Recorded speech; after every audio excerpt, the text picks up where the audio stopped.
Meus irmãos, então mais uma vez, dando continuidade ao nosso estudo sobre a soberania de Deus e a soberania de Deus na vida prática, né? O que entender a soberania de Deus tem para mim, para você, de impacto na vida vivida, né? Na vida diária.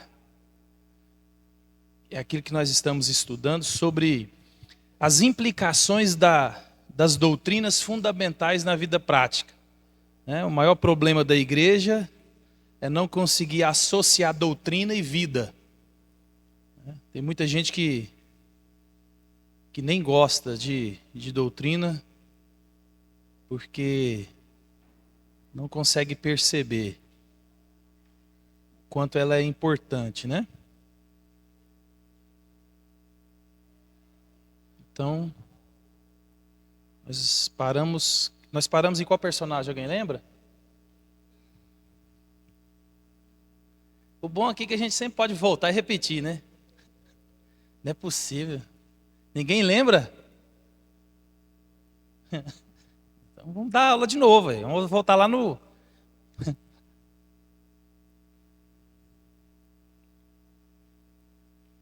Enquanto vocês lembram aí, quero apresentar para os irmãos aqui.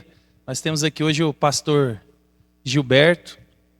Ele é o pastor dos pastores da nossa denominação, meu chefe. Então qualquer reclamação vocês têm até a hora de acabar o culto, né? Então se vocês não fizerem reclamação agora, fazer por telefone é igual você ligar para a net. Isso não tem resultado não. Agora ao vivo é diferente, né? Então agradecer a presença do pastor que veio nos visitar e também veio ordenar o pastor Luciano lá em Sorriso, né? Então é sempre bom ter o senhor aqui. O pessoal já gosta do senhor porque gosta do pastor Gilmar. É que o único defeito do pastor Gilmar é ser botafoguense, mas alguém tem que ter um probleminha, né? Apesar que o pastor é palmeirense, tem gente palmeirense aqui na igreja. É melhor, mas botafoguense só conhece 3 vivos. 3 vivos, então é mais difícil. Meus irmãos, então, vocês não lembram. Eu vou, então, parar nele de novo aqui para a gente recapitular, então. Então, só lembrando, nós estamos estudando sobre as doutrinas e essas doutrinas na vida diária, o impacto dela. Então, agora nós estamos na doutrina da soberania de Deus, tá? Então, eu conhecer a doutrina da soberania de Deus, qual impacto tem isso na minha vida? Esqueci de passar aqui, né? Porque é slide. Espera aí. Não tem mais o meu auxiliar hoje ali. Aí, ó. Então, nós estamos aqui na soberania de Deus e a vida cotidiana. Vou passar aqui porque nós já passamos sobre eles aqui. Aqui, ó. Então nós paramos aqui, ó. Então, a soberania de Deus, uma resposta adequada à soberania de Deus é a rendição. Quando nós entendemos o que é a soberania de Deus, a nossa resposta correta é a rendição. Rendição é esse Deus que é soberano. E aí a gente trouxe aqui a história que todos nós conhecemos, tem até uma música muito boa de cantar, né, sobre o Monte Carmelo. E aí a Bíblia vai apontar para esse período em Israel, onde Israel vivia essa esquizofrenia espiritual, né? E aí eu disse para vocês que nós nunca podemos esquecer disso, né? Porque às vezes a gente tem essa ideia de Israel quando abandonava os caminhos do Senhor, Israel quando estava adorando outros deuses, Israel parava de adorar o Senhor, parava de sacrificar, parava de ir para o templo e adorava outro Deus. E não era assim. Por isso que havia essa esquizofrenia espiritual. Por isso que Deus o tempo inteiro no Antigo Testamento está chamando o seu povo de adúltero, né? Por quê? Porque Israel, ele fazia como eu e você. Nós dizemos que adoramos, dizemos que cremos, igual a gente cantou, que seja meu universo, quero fazer a sua vontade, É tão bonito isso na canção, né? O problema é que são verdades fáceis de dizer e difíceis de viver. E aí é a hora que aperta. Então o problema de Israel é que eles adoravam a Deus, sacrificavam, iam no templo, faziam as orações, tudo bonitinho. Mas também adoravam outros deuses. Por isso que eram adúlteros. Então, vivendo esse período aqui em Israel, aí lá no livro de 1 Reis 18, 21, Elias, ele é o profeta da nação nessa época. Então ele vai até todo o povo e ele diz assim, ó. Elias dirigiu-se ao povo e disse: até quando vocês vão oscilar entre duas opiniões? Se o Senhor é Deus, sigam-no. Mas se Baal é Deus, sigam-no.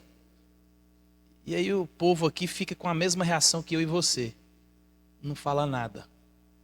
Então aqui, meus irmãos, nós podemos observar que Deus, ele exige rendição total, adoração total, serviço total.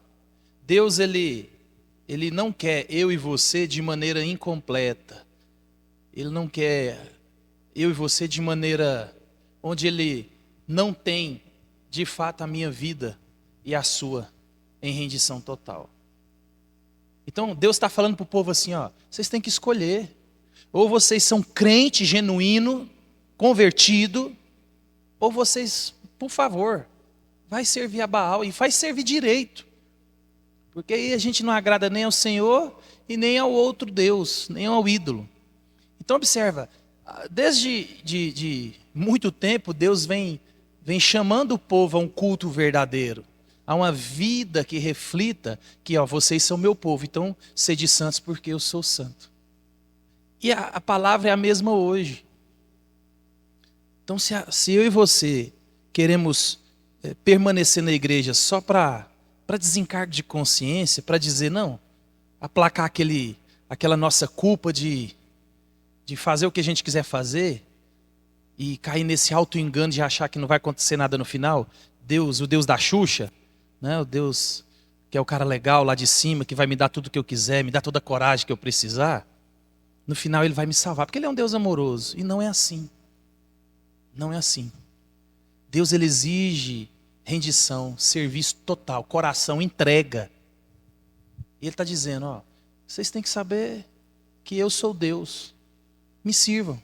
Se não, sirva Baal. Então, Elias aqui, naquele episódio, ele desafia os profetas de Baal. E aí todo mundo sabe, ele manda fazer o altar, manda trazer os animais. E aí ele fala para os profetas de Baal, ó, vocês ficam aí e eles têm um combinado. Aquele Deus que mandar fogo do céu e consumir o sacrifício é o Deus verdadeiro. E aí todo mundo sabe a história, né? O pessoal ficou o dia todo clamando, e aí Elias tira até sarro deles, né? Ah, mas talvez ele está dormindo, talvez está ocupado.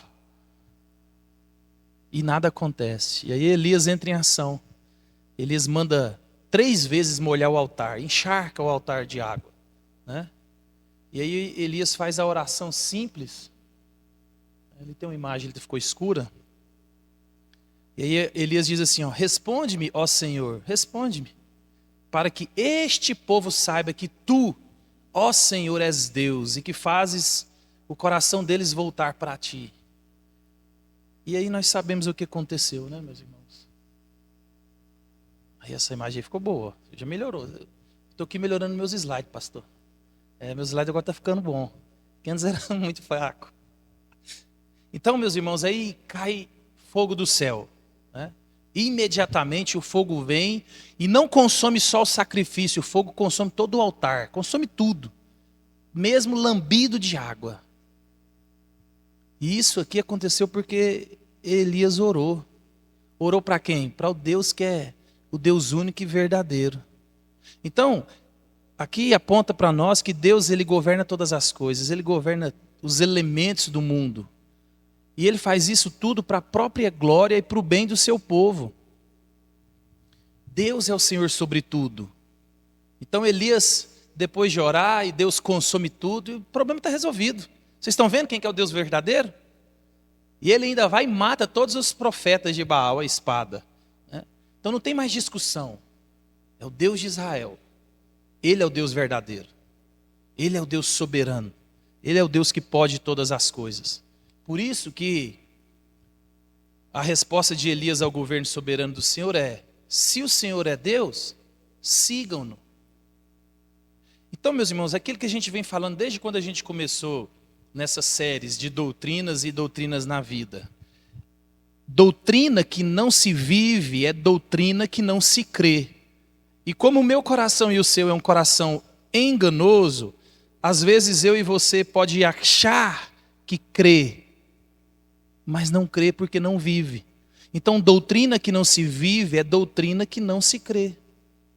Por isso que Tiago, como nós estamos vendo, Tiago ele está falando assim, ó, então quer dizer que vocês têm fé? Eu tenho vida. Eu vou mostrar a minha vida, o meu procedimento, o meu linguajar. E aí vocês veem então quem tem a fé verdadeira. Por quê? Porque o cristianismo ele é prático. Né? O cristianismo ele é prático. Tem como a gente tirar provas dele. Por isso que há essa necessidade de comunhão, há essa necessidade de pertencer à comunidade. Porque é essa comunidade aqui, onde nós exortamos e somos exortados, amamos, somos amados, consolamos e somos consolados. Por isso que Jesus disse, o que vocês ligam aqui, eu ligo em cima. O que liga lá em cima, ligo aqui. Porque a comunidade, ela tem essa autoridade. Então, quando essa comunidade aqui olha para não posso falar Zé, né? Não é o Zé, né? Aqui nós não temos nenhum Zé. Então, quando essa comunidade aqui olha para o Zé e fala assim, você não é convertido, você não é crente. De fato, ele não pertence à igreja. Porque a comunidade tem essa autoridade para dizer não. Por isso que é importante o que Hebreus vai dizer, não deixe de congregar como é costume de alguns. Como que a igreja vai perceber, vai exortar, consolar, animar, alimentar, se o que diz ser membro não está ligado no corpo? Então o Senhor está nos chamando a seguir de maneira correta, seguir de maneira total. Então a única resposta apropriada à verdade da soberania de Deus é render-se, ou seja, oferecer a Ele tudo o que se é e se tem. A rendição é o epicentro da guerra espiritual que se alastra dentro de nós e ao nosso redor. Então, do mesmo modo como os israelitas tinham duas caras, é possível, né, de maneira sutil, que eu e você sejamos assim. Eu e você conseguimos manter um cristianismo falso. Principalmente hoje, numa época onde as pessoas conhecem tão pouco a Bíblia. A gente diz que é crente. Mas não é assim. Quando a gente vai olhar para de fato as Escrituras, nós estamos muito aquém daquilo que Deus espera de nós. Por isso que Tiago vai dizer, homem de ânimo dobre, inconstante, homens de duas opiniões. Domingo é um crente que canta, bate palma, levanta a mão, participativo, mas segunda-feira ele é um outro qualquer. Né? Ele grita com a esposa, grita com o marido, bate nos meninos e faz aquela auê todo. Então nós precisamos, meus irmãos, de manter esse nosso cristianismo alinhado com o das Escrituras. Porque senão nós iremos escutar, apartai-vos de mim, malditos, não vos conheço. Que isso, Senhor? Pode ir lá, ó. Está lá nos documentos da igreja de Lucas do Rio Verde, eu estou lá. Mas essa igreja está com o nome dela lá, não resolve nada. Então, meus irmãos, nós precisamos de entender isso. Nós precisamos de entender que dizer que é crente não se faz de mim, de você, um crente. Porque eu e você constantemente podemos cair em várias formas de idolatria. Eu e você podemos estar amando mais outras coisas do que a Deus. Mais o casamento, mais a profissão, mais a paternidade ou serem pais, né? Então nós precisamos de nos voltar para que a nossa identidade espiritual seja de fato e de verdade aquela que a Bíblia espera de nós. Eu e você, nós somos muito inconstantes. Aí aqui a gente vê uma reflexão. Onde você é tentado a trocar a adoração e o serviço ao Criador por aquilo que é criado? Aquilo que Paulo vai dizer lá em Romanos 1. Vocês trocaram a glória de Deus. Vocês adoraram a criação, a criatura no lugar do Criador. Eu gosto de dar o exemplo do descanso. Porque o descanso, Deus descansou sem precisar de descansar para nos ensinar que eu e você precisamos descansar. Só que o descanso é uma bênção de Deus. Deus ordena que eu e você descansemos. Só que ao mesmo tempo é muito fácil eu e você, por qualquer coisa, não vir, por exemplo, a lugar de culto. Porque a gente está cansado. E aí, se a gente fizer uma análise sincera do nosso coração, a gente percebe que o nosso ídolo não é o Deus verdadeiro, é o descanso. Porque você chega na segunda-feira, na terça-feira, você está cansado. Você não tem nem força para ir trabalhar, você vai trabalhar. Por quê? E por que quando a gente fica... Lembra que eu disse que existem alguns conflitos que o crente não deve ter? Eu estou cansado, eu vou para a igreja. Isso não é conflito de crente. Porque quando você está na segunda-feira e levanta, você está cansado. Você não fala assim, estou cansado, vou trabalhar? Você não faz essa pergunta, você levanta e faz. Por quê? Porque é uma responsabilidade sua. Então é uma responsabilidade minha e sua adorar. Então não existe conflito. Eu tenho que me levantar com cansaço e tudo e ir adorar o Senhor. Então observa, é muito fácil eu e você colocar filhos no lugar de Deus. Eu e você colocar coisas, projetos, sonhos. É muito fácil. E aí a gente gosta de achar assim, não, Deus está conosco, Deus está abrindo porta, Deus está abençoando. E aí você está longe dos caminhos do Senhor. Lembra Tiago, quando falou para nós lá no capítulo 4, né, vocês que dizem, vou fazer isso, vou ter lucro, vou voltar, vou passar lá um tempo. Então Deus ali está exortando o nosso orgulho de achar que nós podemos prever o futuro, que nós podemos controlar o futuro. Meus irmãos, a gente falou isso semana passada. Se você for sincero na sua vida, aquilo que você controla é muito pouco. Tanto é que eu dei o exemplo do Valdeir. Então o Valdeir constrói casa. Mas o que ele controla dessa dinâmica é quase nada. Porque ele não controla quem vai comprar a casa, ele não controla o banco que dá o financiamento, ele não controla quem trabalha, ele não controla praticamente nada. Então observa, a mão de Deus, dentro dessa providência, cuidando de mim e de você, e eu às vezes e você, nós somos cegos com relação a isso. A gente acha que a nossa habilidade, a nossa inteligência, a nossa força, né, o nosso trabalho conquista as coisas, e não. É muito frágil eu e você. Então é muito fácil eu e você colocarmos coisas no lugar de Deus. Lembra? Nosso coração ele é enganoso. E Deus já disse isso desde o Antigo Testamento para alertar a mim e você para quem tem controlado o nosso coração. E como é que eu e você vemos quem controla o nosso coração? A nossa vida. Por isso que os maiores problemas são de conflitos relacionais entre casais, entre pais e filhos, entre irmãos. Por quê? Porque há uma proximidade maior. Eles nos conhecem. Eles nos conhecem. E às vezes, né, eles falam coisas para mim, para você, que nós não gostamos. E a gente quer negar aquilo. Quando a gente ouve, você é não sei o quê, você faz... Eu? Claro que não. Não. Gente, então observa, é muito fácil a gente achar que controla a nossa vida. E aí quando Deus usa alguém perto de nós para dizer quem nós somos ou o que nós estamos fazendo, a gente, olha lá, Satanás usando a boca do ser humano para praguejar. Não, meu irmão. Então nós precisamos de entender isso. Né? Nós precisamos. Que pessoa, lugar ou coisa exerce sobre o seu coração, o tipo de controle que somente Deus deveria ter. O Senhor governa seus pensamentos, desejos, escolhas, palavras e ações. Então, se Deus é quem você diz que é, nós devemos seguir. Por isso que o cristianismo é um negar-se a si mesmo, constante. Tome a sua cruz, é todo dia.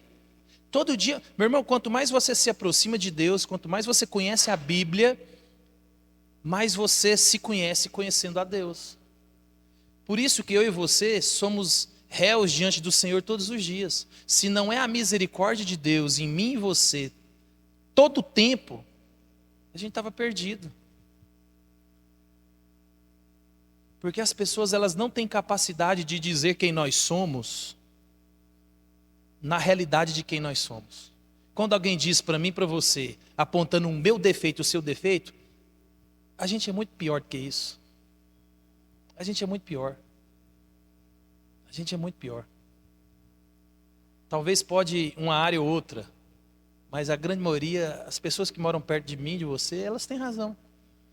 Mas o problema é o nosso orgulho. É o nosso orgulho. Então a crença na soberania de Deus, né, que não produzir rendição voluntária, não é uma crença bíblica. Eu e você temos que nos render a esse Deus. Então é por isso que é importante eu saber que Deus é soberano, que Deus controla. Por quê? Porque Ele nos leva, nos slides anteriores a gente mostrou isso. A soberania de Deus nos leva à humildade. Porque quando eu sei da soberania de Deus, eu sei que é Ele quem faz. Ele que governa e eu não governo nada. É Deus que me dá a oportunidade de todos os dias viver mais um pouquinho. Por isso que Jesus vai dizer assim, ó, basta o seu dia seu próprio mal. O que você pode acrescentar na sua vida? Nem um segundo a mais. Viva hoje. As suas preocupações de hoje são tantas que você não precisa te preocupar com as de amanhã. E as de ontem não existem mais também, já aconteceu. Então por isso que é importante eu e você conhecermos essas doutrinas, né? Então continuando, mistério e confusão continuarão com relação à soberania de Deus. Eu e você, nós temos uma mente limitada. Nós somos criatura, nós não somos o Criador. Então, uma vez que eu e você... Deixa eu beber uma água aqui.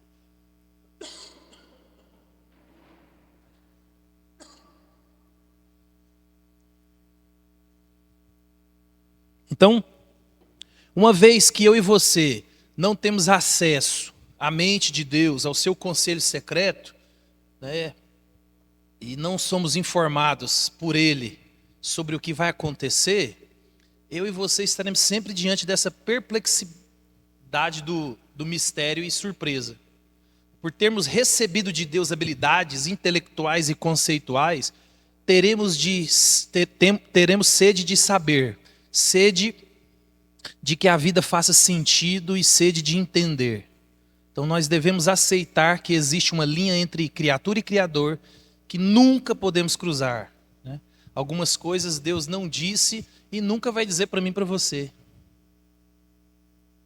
Se a gente fosse curioso para descobrir o que Deus revelou na Bíblia, a gente não tinha tempo para descobrir o que vai acontecer amanhã na minha vida, quem vai morrer, quem vai viver, se vai dar certo, se não vai, se eu vou comprar, se eu vou vender, se eu vou adoecer, se eu não vou. Então observa, esse mistério e essa confusão sempre vai continuar. Por quê? Porque o Deus soberano não nos revelou aquilo que eu e você não precisamos de saber. O exemplo claro disso somos nós que somos pais. Por exemplo, você que tem filho e eu que tenho filho, às vezes nós passamos por problemas financeiros. Os pais sabem que eles não têm comida nem para comer na semana que vem. Falou, o dinheiro acabou. O que a gente vai fazer? O casal está lá sabendo. É um problemão. Não tem dinheiro, o dinheiro acabou. Não tem dinheiro para pagar. Acabou. Nós entramos num colapso financeiro. Você não vai chegar no seu filho de 12 anos, 13 anos, 5 anos, 6 anos. Senta aqui, meu filho. Quero dizer para você que a casa caiu. Quero dizer para você que o dinheiro acabou. Quer dizer para você que agora você tem que ajudar a gente aqui a pedir dinheiro. Você não faz isso. Você fala para ele, tranquilo meu filho, vai dormir. Pai, eu estou com fome, fica tranquilo, eu vou lhe dar um jeito. É assim que a gente faz. Por quê? Porque você que é humano, limitado, você tem consciência que o seu filho não tem capacidade para suportar a realidade daquilo que a família tem vivido. E quando a gente transfere isso para uma esfera maior, né, suprema, eu e você temos que entender, existem realidades que eu e você não temos condição de suportar. A gente está estudando Abacuque. Olha para você ver, Abacuque fala para Deus, até quando, Senhor? Até quando eu vou contemplar isso que está acontecendo em Israel? O Senhor não me responde ainda, deixa eu ver esse caos total aqui. Aí Deus revela o que Deus vai fazer. O que acontece com ele? Ele entra em desespero. Então, aquilo que estava ruim ficou pior. Porque ele achou que a situação de Israel estava ruim. Quando Deus fala assim, não, eu vou trazer os babilônios para destruírem você, ele fica desesperado. Imagina o peso da revelação daquilo que Deus vai fazer na mente do profeta. Que ele já acha um caos. Então imagina, Abacuque provavelmente ele estava no avivamento do rei Josias. Ele viu o despertar da nação, prosperidade, o povo se voltou a Deus, restauração do culto. Então, na cabeça do profeta, Senhor, isso aqui está longe daquilo que nós vivemos. O Senhor tem que dar um jeito, a gente precisa de voltar àquele avivamento. E aí ele está achando que Deus vai fazer alguma coisa naquele sentido. Mas aí o que Deus faz? Eu falei, não, Abacuque, peraí. Estou levantando os babilônios. Escreve aí numa placa, para que até quem passa correndo ver que eu vou destruir vocês. Depois eu vou destruir a Babilônia, mas vocês é a cerejinha do meu bolo. Vou corrigir vocês. Então imagina, meus irmãos, se Deus ele descortinasse para mim e para você aquilo que Ele quer fazer. Imagina se Deus falasse assim, ó, tá vendo seu filho rebelde? Vem cá, senta aqui que eu quero te contar o que eu vou fazer com ele. Meu irmão, você não tem essa estrutura, eu não tenho. Meu filho e o seu, quando fica gripado, a gente já fica doido. Agora você imagina se Deus fala assim, vem cá que eu vou te mostrar aqui como é que eu vou tratar ele. Então observa, a soberania de Deus, entender quem Deus é, entender quem você é, acalma o nosso coração. Porque se você entende isso, você sabe que essas coisas irão continuar. Porque você sabe quem Deus é e sabe quem você é. Por isso que descansar em Deus não é algo que encontramos primordialmente entendendo as coisas, mas sim confiando na existência, no poder, na autoridade, na sabedoria e no amor daquele que governa todas as coisas que gostaríamos de entender. Deus responde ao nosso desejo de conhecer e de entender as coisas, não com respostas, mas nos dando a si mesmo. Então Ele nos revela a sua existência, o seu governo, a sua sabedoria, a sua fidelidade, o seu amor, para que possamos experimentar paz, descanso no coração, mesmo quando enfrentamos os mistérios dolorosos. Então, quanto mais eu e você conhecemos e quanto mais eu e você entendemos o caráter de Deus, e a gente vai conhecendo esse cuidado amoroso, sábio de Deus, mais profundo e real torna o meu descanso e o seu. Por isso que é importante eu e você conhecer a doutrina. Por isso que é importante eu e você conhecer esse Deus. Porque depois que eu e você viramos adultos, nós descobrimos algumas coisas que as nossas famílias passaram no nosso período de infância, e aí você fala, nossa, tinha nem noção disso. Por quê? Porque a gente conseguia dormir, descansar, porque confiava no pai e na mãe que estavam organizando tudo. Então observe, você já sabe fazer isso. Veja como que é fácil a gente desregular o nosso coração. E a gente colocar confiança em coisas. Então eu e você precisamos conhecer mais a Deus. Deus dá a Ele mesmo para nós. Ele se revela para mim e para você. E quanto mais eu e você conhecemos esse governo amoroso, sábio, poderoso de Deus, mais a gente fala, para que eu estou me estressando? Eu vou descansar. Né? Igual o salmista, deito logo, pego no sono. Porque o Deus, o guarda de Israel, ele não dorme. Eu e você temos que não só crer nisso, mas viver isso. Porque Deus se revela para que eu e você possamos descansar. Mas às vezes a gente não consegue entender isso, né? Então você e eu temos que caminhar pela estrada da vida e sempre dizer, né? Há muitas coisas que eu não entendo, mas sei que meu Pai está no controle. Sei que Ele é sábio e bom e sei que me ama. Então você precisará dizer isso para si mesmo muitas vezes, pois haverá em sua vida outros mistérios, outras coisas que parecem não fazer sentido e que trarão ao seu coração, porque você não é Deus, somente Deus é Deus. É normal, nós vivemos num mundo quebrado, num mundo caído, o pecado entrou. Eu e você vamos viver com esse mistério, com essa dúvida, com essa insegurança. Só que a gente regula o nosso coração com a soberania de Deus, com o poder de Deus. É o nosso Pai amoroso, sábio, tem governado as coisas. E Deus não chega atrasado.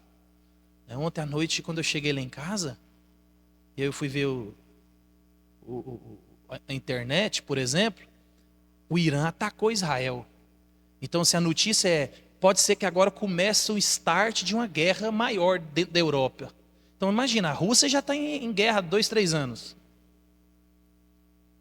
E agora o Irã. Então não é mais um grupo terrorista. Não, agora é um país que se levantou. E agora o bicho vai pegar, porque Israel não está brincando. Aí você fala, não, mas isso não tem nada a ver comigo. Claro que tem, hoje nós vivemos num mundo globalizado. Vai refletir em mim e em você se o negócio tomar proporções. Mas nós temos que entender que Deus está no controle de todas as coisas. Eu vou deitar amanhã, descansar. Quem está nessas situações de conflito, onde toda hora um míssil passa por cima da sua cabeça, ele tem que saber que Deus está no controle de todas as coisas e que se o míssil cair em cima da minha cabeça, amém por isso, glória a Deus. Né? Vou ver o Senhor primeiro que vocês. Então isso é extremamente importante para nós. Né? Então o descanso não está em saber, mas em confiar. O que lhe dará descanso nem sempre será perguntar a si mesmo por que algo aconteceu, mas sim se lembrar de quem está no comando do que acontece. Por isso que eu tenho dito para nós aqui, ó, eu e você temos que aprender a pensar biblicamente. Eu e você temos que aprender a pensar a partir de uma perspectiva bíblica. Porque nós não controlamos nada, nós não sabemos de nada. Mas se eu e você conhecemos a Deus cada vez mais, quando essas adversidades virem, porque vão vir, eu e você descansamos no nosso coração.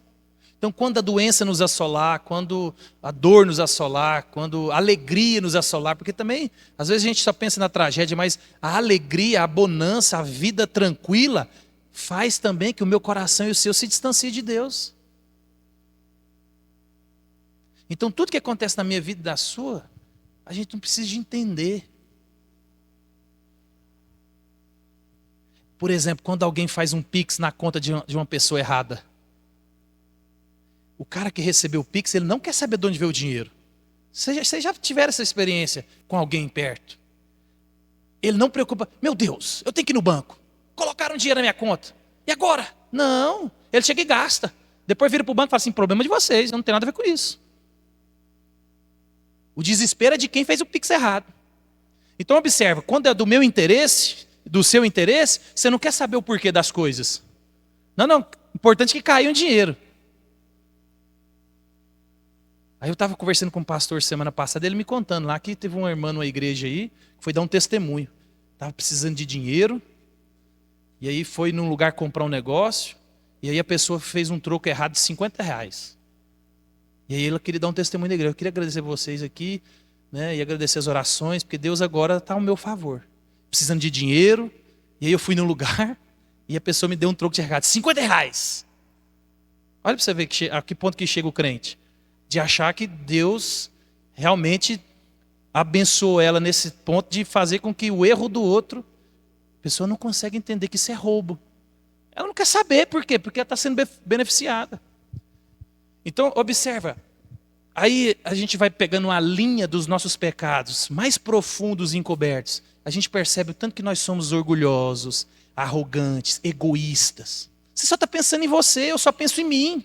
Eu não quero saber, eu estou bem. Não me venha com seus problemas, eu estou bem, eu não quero que você venha falar nada para mim. Então, você não quer saber quando é do seu interesse não saber. Mas quando você acha que tem que saber, você tem que saber. E com Deus não é assim. Ele é o governador, Ele é o poderoso.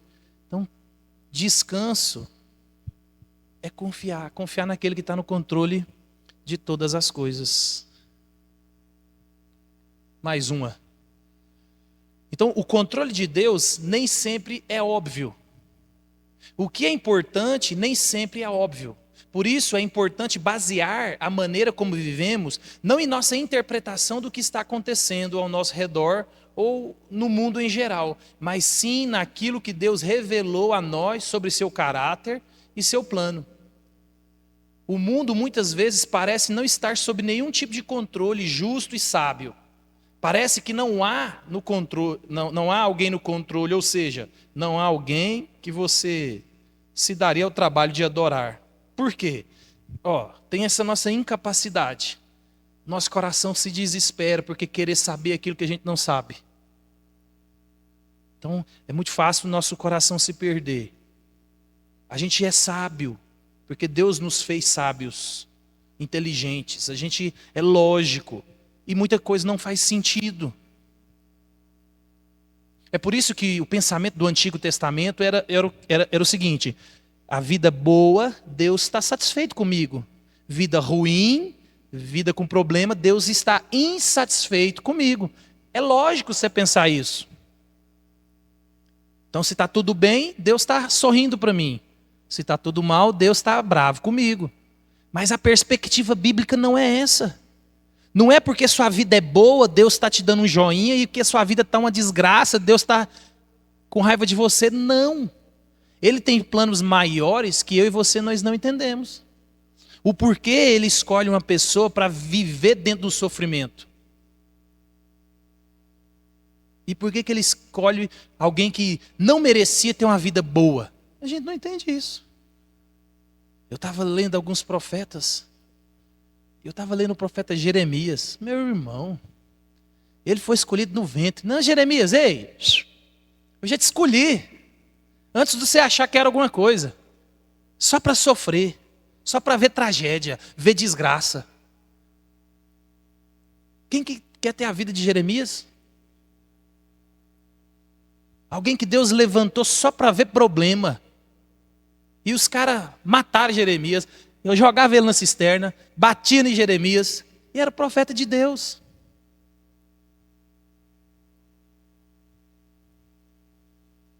Que lógica tem nisso? Que lógica tem o profeta sofrer? Nenhuma. Nenhuma.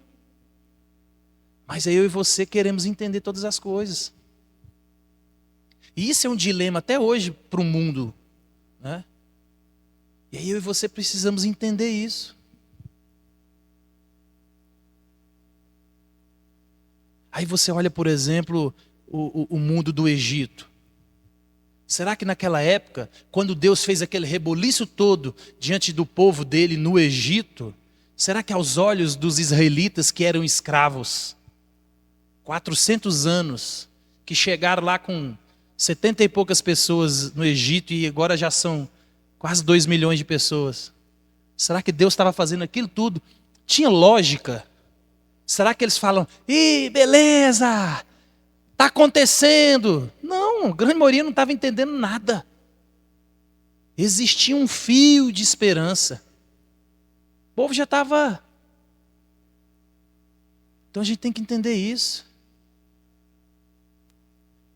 Olha para Israel durante quase todo o tempo, quando ele era governado por reis iníquos. Imagina Jerusalém sendo destruído.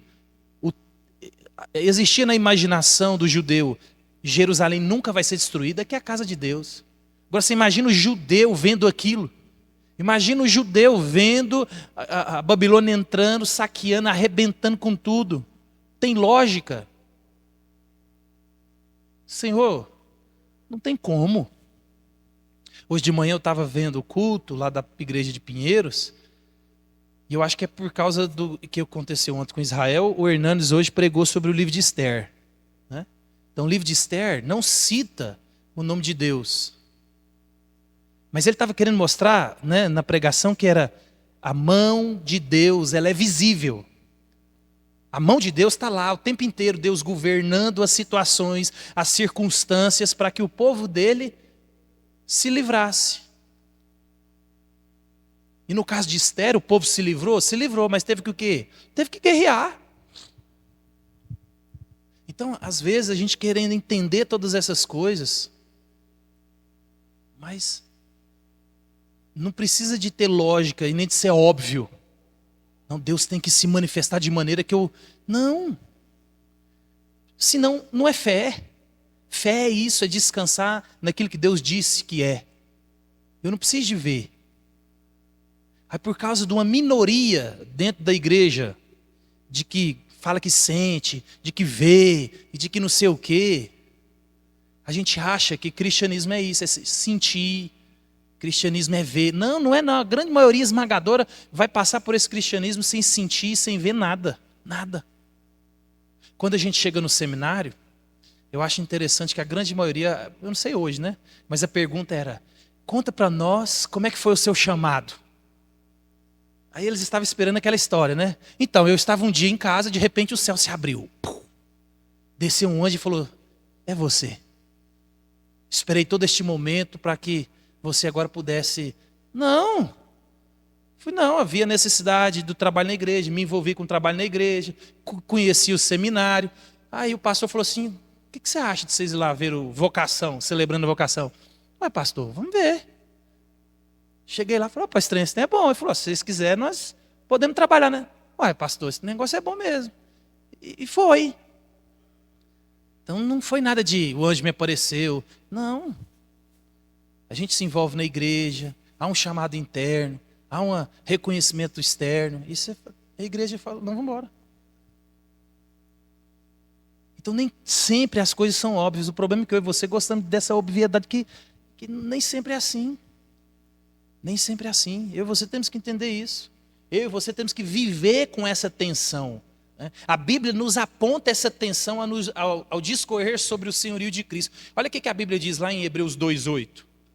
Tudo sujeitaste debaixo dos seus pés.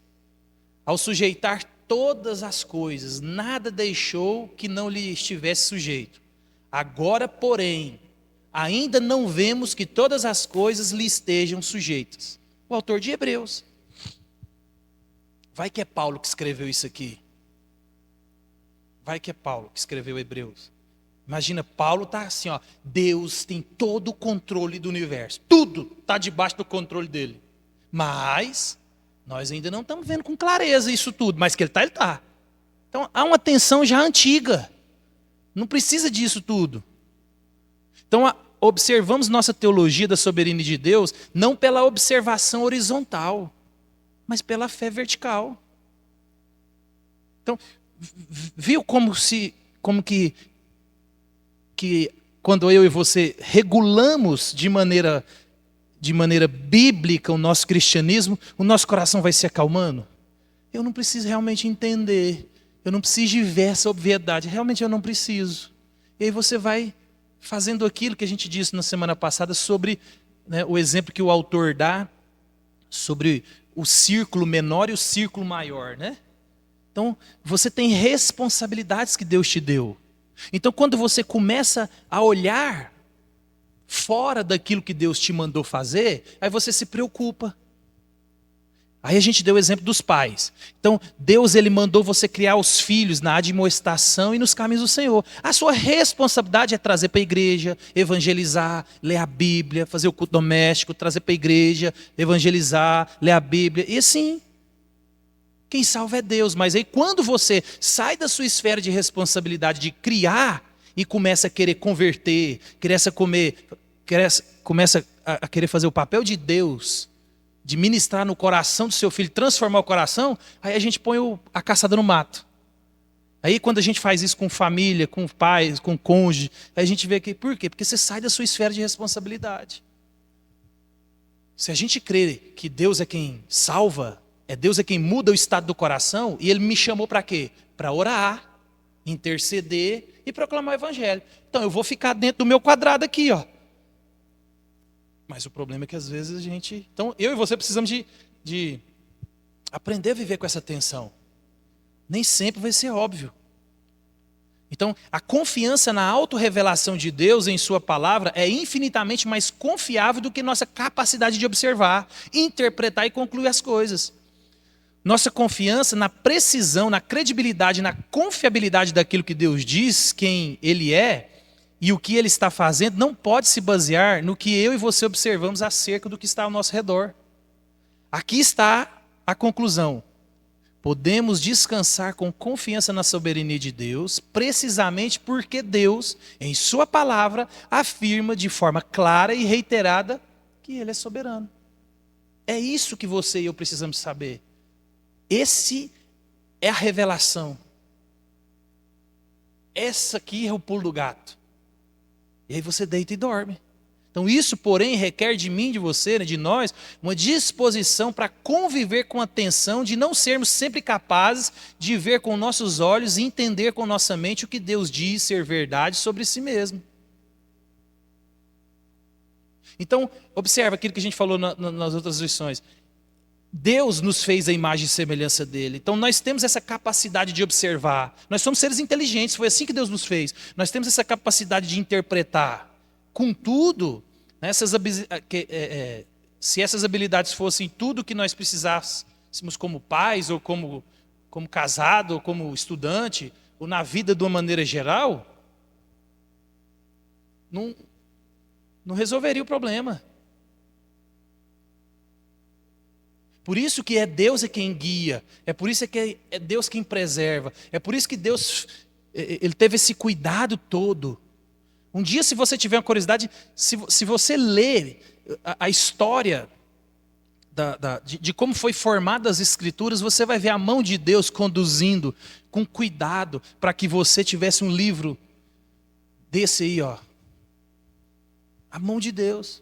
Então observa, eu e você interpreta, eu e você observa, eu e você somos seres inteligentes, eu e você somos seres que temos uma certa habilidade, Deus nos deu.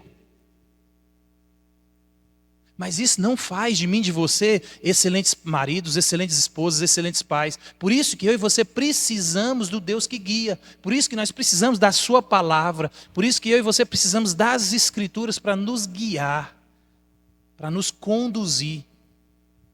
E aí sim, de maneira completa, dentro dos parâmetros, a gente tem tudo que a gente precisa, né? Então, o que Deus declara sobre si mesmo é verdade, mesmo naqueles momentos em que seu controle soberano nos parece muito longe de ser evidente. Isso é viver por fé. Paulo vai dizer lá em Romanos, esperança que se vê não é esperança. A minha esperança eu não vejo. Porque como que eu vou esperar aquilo que eu vejo? Não.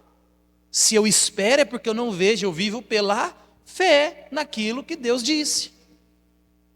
Então, observa quando a gente vai fazendo essa análise, essa introspecção, a gente começa a perceber o tanto que nós somos incrédulos, o tanto que o nosso coração é vulnerável, e talvez a gente chega até a conclusão que nós não somos convertidos. Por isso que eu sempre digo aqui para vocês, o fato de 25 de janeiro de 1943, o cara levantou a mão num culto, foi lá na frente receber oração, não faz dele um crente. Hora nenhuma. Hora nenhuma. O fato da gente dizer que é crente não nos faz um crente. Então existe um conjunto de coisas. Então a nossa confissão é importante, claro, mas a nossa vida ela vai testificar aquilo que a gente está dizendo. Não, eu sou crente, não preciso ir para a igreja mais não, já entrei para o time. Não existe isso. O time do Flamengo quando joga, você vai lá olhar o time do Flamengo. Está 10 em campo e 5 lá no banco. Aquele é o time do Flamengo. Não existe time do Flamengo jogando e um jogador lá na praia. Não, eu sou do time. Mas o time está lá no Maracanã. Não, eu sou do time. Não, se você é do time, tem alguma coisa errada. Se você não está jogando, se você não está lá junto. E a gente acha, está cheio de gente achando que é do time. Então é muito fácil, meus irmãos. É muito fácil. 69. Então, mais uma. A verdade da soberania de Deus. Aí o autor aqui traz para nós aqui o texto que eu e você conhecemos, de Romanos 8, 28 e 29, né? Todas as coisas cooperam. Então, o que acontece? A má interpretação dessa passagem faz com que muitos crentes tivessem uma expectativa errada em relação a Deus. E em seguida lutassem com o desapontamento e com a dúvida resultante disso. Então observe, a má interpretação das coisas, a má interpretação do versículo, a má interpretação da Bíblia faz com que muitas pessoas vivam ou culpadas, ou tristes, ou angustiadas, porque fizeram o negócio errado. E esse versículo aqui, colocado fora de contexto, ele faz com que as pessoas recebam uma injeção de ânimo, mas aí quando a realidade bate, eles se entristecem porque alguém deu uma falsa esperança. Então, quando eu e você olhamos para as Escrituras e nós colocamos palavras na boca de Deus onde Deus não disse, eu vou dar um exemplo, cara. Eu conheci uma pessoa que tinha nojo de crente. E você sabe por quê? Porque uma pessoa muito amada, muito querida dessa pessoa, ficou doente. Câncer terminal. E ela que cuidou dessa amiga perto. E todo dia ia um crente sem vergonha lá. Punha a mão e falava assim: eis que digo, Deus vai te curar. Deus está trazendo vida. E está lá. E aí a menina começou a não querer fazer o tratamento. Mas não. A irmã veio cá, falou que eu vou ser curada. Você está doida? Você vai morrer? Não. Você não viu a palavra? Aí vinha outro e confirmava aquilo. Não, você vai curar. Não sei o quê. Aí a pessoa começou. Resumo da ópera, todo mundo sabe o que aconteceu. Então, por causa da esma, que dia que Deus falou que vai curar alguém? Ele é o Deus da cura? É. Mas ele não falou. Fica tranquilo, vai embora. Sai da UTI, descansa na sua cama confortável que Deus vai tirar. Não existe isso. Que autoridade alguém tem para fazer isso em nome de Deus? Ele é o Deus da cura? É. Ele é o único que pode curar de muitos? É. Mas isso não te dá autoridade de usar o nome dele para ficar fazendo compromisso. Deus não deu cheque em branco para ninguém. Então observa, é a própria igreja machucando quem deveria cuidar. É a própria igreja expulsando quem deveria trazer. Então, na passagem de Paulo aqui, ele está fazendo uma aplicação da soberania de Deus à vida e à esperança de todo crente. O problema é que não se trata da aplicação que muitos pensam que ele está fazendo. Aí causa o resultado oposto. Então, o que diz lá em Romanos 8, 28? Sabemos que todas as coisas cooperam para o bem daqueles que amam a Deus, daqueles que são chamados segundo o seu propósito. Então, quando não se entende o versículo, o resultado que você pretende, que acaba sendo alcançado, é o resultado oposto. Aí a pessoa está lá passando por um perrengue, a pessoa está passando um problema grave, difícil. Aí a pessoa chega e fala assim, ó, fica tranquilo, todas as coisas cooperam para o bem daqueles que amam a Deus. Aí a pessoa fala, é mesmo, ó, é tudo que eu preciso, né? Mas aí passa um tempo, o sentido daquela alegria vira tristeza, vira raiva, vira ódio da igreja. Por quê? Porque é uma passagem que é tirada do contexto. Então, tirando a passagem do seu contexto, muitos interpretam como se as coisas difíceis em sua vida acabarão tendo um final feliz. E as pessoas fazem isso sendo bem intencionadas. Não desista, fica tranquilo, fique firme. Todas as coisas cooperam para o bem. No final vai dar certo. A Bíblia não está dizendo isso no texto. Porque um dia, o Deus que livrou Paulo de muitas chicotadas, de muitos açoites, de muitos perigos de morte, um dia a cabeça dele descansou em cima de um pau. Com uma ou machado, né? Já pensou se alguém chega lá para animar Paulo? Paulo escreve, imagina, Paulo escrevendo capítulo 4 de 2 Timóteo. Timóteo, minha alma está profundamente triste, eu estou angustiado, estou sozinho, todos me abandonaram. Eu estou precisando de você aqui para me dar meu último abraço. Eu já estou sendo oferecido por libação, meu tempo já chegou. Deus me avisou, eu estou indo embora. Aí chega um irmão bem intencionado e fala assim: Paulo, você escreveu todas as coisas que operam para o bem daqueles que mandou. Fica tranquilo, vai dar certo. Já pensou se Paulo não fosse alguém que esperava no Senhor e conhecesse Deus, que ele servisse? Ele, é mesmo? Que medo é esse da morte? Quem é o imperador romano para cortar minha cabeça? Então não é assim. E às vezes a gente é bem intencionado. Mas quando você olha todo o contexto, olha o que Romanos 8,18 vai dizer assim, ó.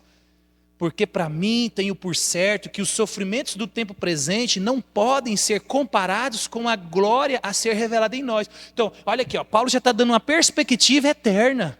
Não é para essa vida. Ele já estava falando aqui, ó, acorda, você não é deste mundo, olha para frente. Olha acima do sol, não abaixo do sol. Então, nessa passagem, Paulo começa a abordar o tema do sofrimento que eu e você enfrentamos por vivermos em um mundo quebrado e contaminado pelo pecado. Por isso que ele vai dizer assim, ó, a criação geme, esperando e aguardando redenção. Aí eu e você vive essa tensão do já e do ainda não. Deus está presente, a graça de Deus atua,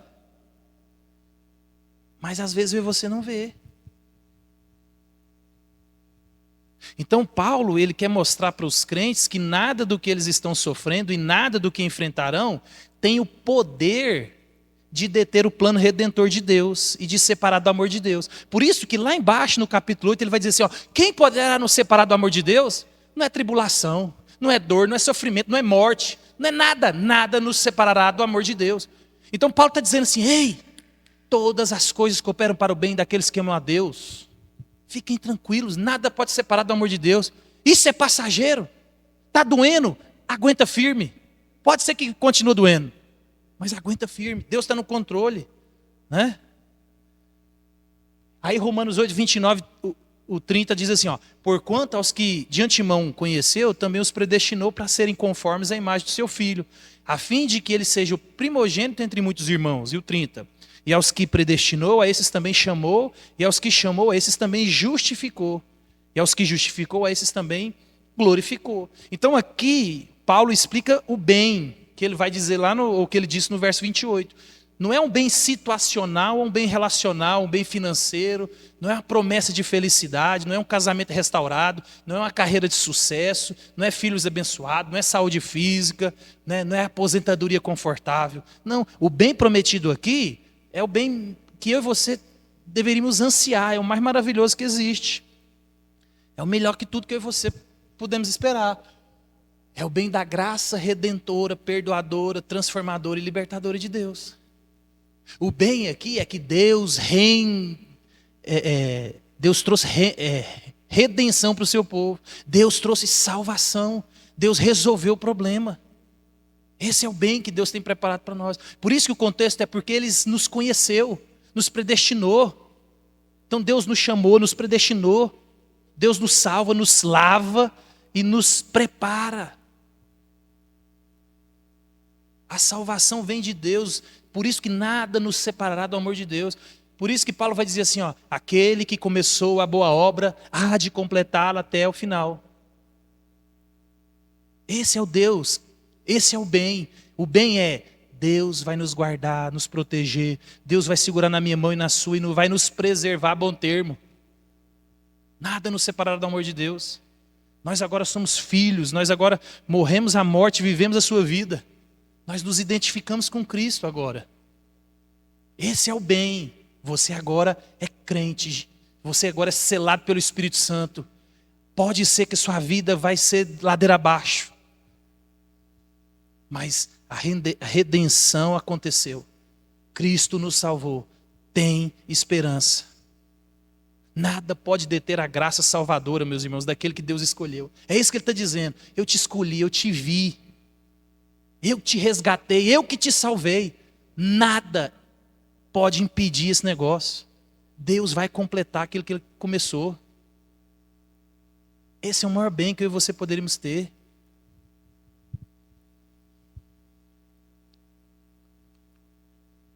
O que Deus nos dá em nossa luta é a si mesmo. Ele está em nós, Ele é conosco e por nós. E continuará a nos entregar o dom de todos os dons, que é a sua graça redentora. O que Ele promete é o bem de sua graça incessante, que nada nem ninguém pode deter. O problema da má interpretação de Romanos 8 não é que ela nos oferece mais do que Deus prometeu. Não. O triste da interpretação equivocada da passagem é que ela tragicamente nos oferece muito menos do que Deus prometeu. Então, enquanto continuarmos a viver o desconforto de um mundo que geme à espera da redenção, que possamos recuperar a verdadeira glória da promessa de Romanos 8, 28. Então observa, Deus está dizendo assim, ó, eu te escolhi, eu te salvei, eu vou te carregar. Mas aí você está, ei, fica tranquilo, vai passar a dor, vai passar a peleja, vai passar o tormento. Então observa, a nossa má interpretação, ela diminui a revelação de Deus. E aí quando eu e você nos apegamos, é verdade, nada nos separará do amor de Deus. Não é problema, não é dor, não é tribulação, não é nada. E aí a gente fica tão enraizado aqui na terra, que a gente acha que o problema que Deus vai resolver, Deus vai restaurar o nosso reino, e não o reino dele. Por isso que eu e você precisamos entender isso.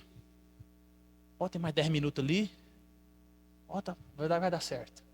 Mais outra, a soberania de Deus nos dá motivo para eu e você levantarmos cada manhã. Então, muitos de nós já vivemos momentos em que é difícil levantar da cama de manhã. Você acorda inundado com preocupações que levou para a cama no dia anterior. Preocupação com filho, trabalho, finanças, saúde, relacionamentos. Talvez você acorde com o corpo e o coração já cansado. Aí é nesses momentos que a teologia da soberania de Deus é útil, encorajadora e restauradora. Então, quando eu e você estamos nessa situação, porque eu e você passaremos por esses momentos. Na verdade, talvez a gente vai, eu já disse, né? 40% dos salmos é salmo de lamentação. 40%. O salmista só lamenta, porque a vida no mundo quebrado não é fácil. Você resolve o problema com o filho, arruma um problema com o cônjuge. Você resolve o problema com o cônjuge, arruma uma doença. Você fica saudável, arruma um problema com dinheiro. Quando você arruma um problema daqui, você tira um daqui. E é assim que é a vida. Essa é a vida vivida no mundo quebrado, cheio de pecado.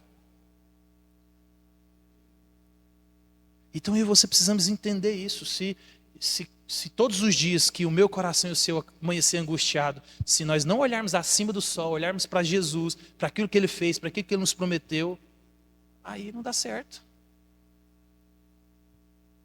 Então, independente das provações que eu e você possamos enfrentar em qualquer dia, eu e você temos que levantar sabendo que existe um Deus que governa, que está no controle do universo. Lembre de novo, eu vou recitar a mesma passagem para vocês nunca esquecer dela. Vamos lá. Isaías 6. No ano da morte do rei Uzias, eu tive uma visão. E eu vi Deus sentado no seu alto e sublime trono. Então observa, só esse pedacinho, Deus está mostrando para o povo assim, ó. Ei, o rei morreu, mas eu ainda estou assentado no alto e sublime trono. Vocês perderam o governante terreno, mas o governante fiel continua sentado no trono. Então eu e você temos que continuar olhando para essa passagem. No dia que eu acordei angustiado, eu lembrei de Isaías 6, que viu o Senhor assentado no alto e sublime trono. Pronto, vou fazer minhas responsabilidades hoje, Senhor. Aquilo que está ao meu alcance, que o Senhor mandou eu fazer. E eu vou descansar. Então observe, é extremamente importante eu e você termos a consciência daquilo que... Ixi, eu não passei, né? Daquilo que Deus fez e faz por nós. Olha o salmista, vai dizer, ó. Perto está o Senhor dos que têm o coração quebrantado e salvos de espírito oprimido. Meus irmãos, o nosso Deus, Ele falou assim, ó. Eis que estou convosco todos os dias. Você tem o Espírito Santo. Você tem um relacionamento íntimo com Deus. O Espírito Santo é uma pessoa. O Espírito Santo não é uma coisa, não é uma força. É uma pessoa. Ele habita dentro de você. Então observa, quando o nosso coração está quebrantado e está lúcido de ver a maravilha que Deus fez por mim e por você, não tem como eu e você não descansar nesse Deus. Então a soberania de Deus significa que você nunca acorda em um minuto ou em um mundo onde esteja sozinho em suas circunstâncias e entregue a sua própria sabedoria, o seu próprio poder. A verdade da soberania lhe oferece algo mais. Você tem paz e segurança de saber que tudo aquilo com que está lidando não durará para sempre. Você tem um destino que é seguro. Deus não vai abandoná-lo. Não vai virar as costas para você, nem se cansar de você. Deus não vai embora. Ele vai carregá-lo por meio da sua graça, até chegar ao seu lar definitivo, onde o pecado, a doença e o sofrimento não mais existirão. Então observa, aquilo que eu sempre falo, nós temos uma mania de divinizar o homem e humanizar Deus. Aí eu e você achamos que Deus é essa pessoa que abandona quando é entristecido. A gente acha que Deus perde a paciência conosco e fala, não te quero mais, vai embora, vou arrumar outro. Deus não é assim, Deus não é homem. Deus é o Deus fiel, meus irmãos. Deus é o Deus que restaura, Deus é o Deus da segunda chance, Deus é o Deus que Ele mantém a porta da graça aberta para que eu e você nos rendamos a Ele em amor, em humildade, em submissão.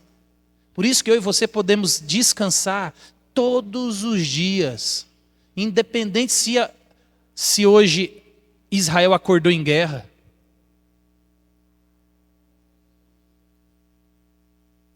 A gente acorda todo dia com Lula na presidência. Eu acho que é pior do que entrar em guerra. Porque ele vai arrebentando com o país sem você perceber. A ideologia, o pecado, tudo tem adentrado dentro das igrejas, dentro dos âmbitos da escola. Então observa, é uma perspectiva. Quando a gente consegue olhar além disso tudo, a gente descansa no Senhor. A gente descansa em Deus. Então a soberania de Deus lhe dá motivo para levantar de manhã e ser novamente um pai amoroso. Você tem uma responsabilidade com aquele filho, ore por ele, ensine a Bíblia para ele, encoraje ele. Os nossos filhos amam o que a gente ama. Se você gosta de pescar, seu menino vai gostar de pescar. Se você torce para a porcaria do Flamengo, sim, esse menino vai torcer para o Flamengo. Então por que ele não ama a Bíblia? Por que ele não ama a igreja? Você sabe por quê? Porque ele não vê em mim e em você um amor pelas coisas de Deus. Porque o dia que eu e você amarmos a Cristo, amar a palavra dele, amar a igreja, como nós deveríamos amar, isso seria visível para as pessoas que moram perto de nós. Eu estava vendo um pastor falando e eu achei interessante, ele falou assim, as pessoas que convivem com você têm que saber que se ele chegar na sua casa domingo de manhã, ele não vai te encontrar. Ele sabe que você está na igreja. Aí eu fiquei pensando, rapaz... E é verdade, porque tem uns visitantes que chegam na casa da gente em horário, né? Mas se o visitante souber que eu sou crente de verdade, que eu não perco um culto por qualquer coisa, ele não vai lá na minha casa me perturbar. Ele vai lá depois das 10, porque antes das 10 eu vou estar na onde? No culto. Então observa, a gente honra mais as pessoas do que o próprio Deus. Quantas vezes eu e você já... estávamos prontos para vir para um culto, prontos para ir para uma reunião, aí chegou um infeliz enviado por Deus. Enviado foi Deus? Deus que falou, nossa, eu tenho que mandar alguém lá para atrapalhar ele para ir para o culto. Você acha que foi Deus? E aí a gente não tem discernimento espiritual para entender essas coisas. Falei, meu irmão, eu amo demais você. Você quer ir para a igreja? Não. Falei, então está machado da minha casa, você é íntimo? Eu vou para a igreja ali cultuar, depois eu volto. Então, eu e você, quando nós entendemos isso tudo, meus irmãos, eu e você começamos a regular o nosso cristianismo. Regulando o nosso cristianismo, nós regulamos a nossa vida em todos os aspectos. Porque eu e você, nós não estamos sozinhos. O mundo é governado por seu Pai. Eu e você estamos sendo conduzidos por Ele ao lugar mais maravilhoso de todos. De todos. Que eu vou passar então. Então qual que é o último problema aqui? O último problema é que todos nós queremos ser soberanos. E isso é uma realidade. Essa é a grande parte do nosso sofrimento. Seja ele interno, relacional ou situacional. O problema é que lá no fundo do meu coração e do seu coração, nós queremos ser soberanos. Olha o exemplo aqui, ó, de Gênesis 3. Gênesis 3 vai mostrar para mim e para você que o maior pecado de Adão e Eva não foi olhar para a beleza da árvore e do fruto, que era agradável aos olhos. Não. O fruto ali, ele só foi um meio que atraiu eles. Olha aqui que vai dizer o versículo. Disse a serpente à mulher: certamente não morrerão. Deus sabe que no dia em que vocês deles comerem, seus olhos se abrirão e vocês serão como Deus, conhecedores do bem e do mal. Lá no fundo, meus irmãos, o que eu e você buscamos é ser como Deus. Porque Ele é Deus soberano. Ele é o Deus que controla todas as coisas. O problema é que eu e você amamos controlar. O problema é que eu e você queremos ser os donos da coisa. Nós queremos ser os controladores do nosso universo. E a gente ainda dá o pitaco no universo dos outros, né? Então, quando a gente faz isso, a gente está declarando para Deus que a gente quer uma vida independente de Deus. A gente se declara autossuficiente, porque eu e você não queremos o domínio de Deus. Entendeu? Então, a mente, você viu? Não, ó, o slide está melhorando. Daqui mais uns 5 anos nós vamos fazer slide aqui que vai entrar, vai fazer barulho e tudo. Ó, a mentira horrenda da serpente consistiu em dizer que a soberania do homem era possível. E às vezes, meus irmãos, eu e você acreditamos nisso. Os coaches têm feito isso muito. Se você não tem, é porque você não tem trabalhado mais do que deveria. Aí tem gente que fala assim: eu dormia 2 horas por noite. Mentira. Já foi comprovado cientificamente. Se você passar meses dormindo 2 horas por noite, você entra em colapso. Você sofre um ataque cardíaco, você sofre um AVC. O seu corpo foi feito para descansar. Aí ele fala assim para você: você não tem porque você não se esforçou. Aí ele convence a mim e a você que o poder está na minha mão. Peraí, é verdade. É só eu levantar mais cedo. E aí nisso a gente vai fazendo de escada a família, Deus e todas as coisas. Então essa é a maior mentira. Essa é a maior mentira. Então, meus irmãos, vou para o último slide. O que eu e você devemos fazer é cair em rendição total a Deus. E que a minha oração e a sua seja: Pai, confesso que muitas vezes eu desejo ter o domínio que a Ti pertence sobre as coisas e pessoas. Que Tu me dês hoje a graça de resistir a esses desejos, de confiar a Ti a minha vida, assim como as pessoas e coisas ao meu redor. Confesso o meu pecado a Ti, contra os demais, e descanso em Teu perdão. Nós devemos descansar em Deus, meus irmãos. Eu e você precisamos de entrar em audiência com Deus e fazer esse tipo de oração. Senhor, eu reconheço que o Senhor pode, que o Senhor é, e eu não posso nada. Eu dependo do Senhor. Me ensina a ser humilde. Me ensine a sair do meu orgulho. Me ensine a sair da minha autossuficiência, da minha independência. Porque por uma fração de segundos, meus irmãos, a gente acha que pode alguma coisa. E aí a gente quer carregar esse fardo que é ser soberano. E eu e você não temos essa competência, nós não temos essa função. O soberano é Ele, nós somos só servos. Se eu e você ficássemos dentro do quadrado que Deus nos estipulou, nossa vida seria mais confortável. Então que eu e você possamos entender isso. Se humilhe na presença de Deus. Se Deus travar a sua respiração, você vai morrer hoje ainda. E corre o risco da gente nem ter culto, porque eu tenho que ir lá te velar. E isso é uma realidade. E tomara que você morra e eu não. Nessa hora eu prefiro ficar vivo, né? Vou chorar a sua morte com muita tristeza. Porque isso é uma realidade. Se eu morrer hoje, primeiro que vocês, lá no céu, na hora que vocês chegarem, vocês contam como é que foi o esquema aqui. Amém? Vamos ficar de pé?